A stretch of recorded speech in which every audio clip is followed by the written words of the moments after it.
镜头转来咱国内，这个凯美风台造成的大水祸是严重损断中南部的菜苕，真侪菜苕进水拢烂去，无法度收成。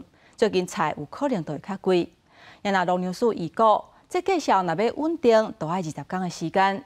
所以为即时开始到8月初5，农粮署甲全台湾的卖场合作，推出高丽菜优惠的专区，要互民众来买。 凯美风台离开了，传统市场一早起人真多，算盘跌甲正正的一寡家庭主妇发现，风台过了菜拢变贵，尤其是关山高丽菜，一斤是起到65块，买袂落手。是一些那个叶菜类的。贵大概多少？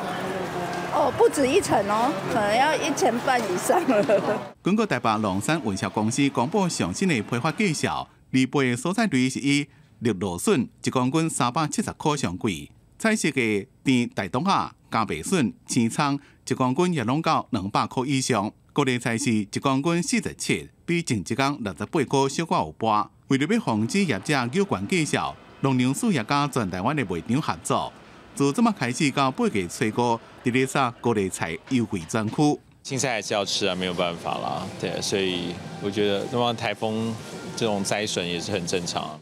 我觉得可以 OK， 因为我觉得它有机的，而且比传统市场便宜。受到风台加降雨的影响，中南部蔬菜产区伫短期的供应量减少，农粮署估计至少才等20天了，菜价才能慢慢回稳。大概3、4个礼拜就可以进入复耕了，半个月过后，应该菜价会逐渐稳定。农粮署强调，伫热天遍地高丽菜较少，再加上关山的高丽菜因为交通无法度过，无法度运落山。 才会造成短期绩效一直起。因若叶菜类中南部的产区复耕至少要20天，建议民众即卖当加减一寡菇类、根茎类来代替，同款是好食、营养又阁省钱。记者综合报道。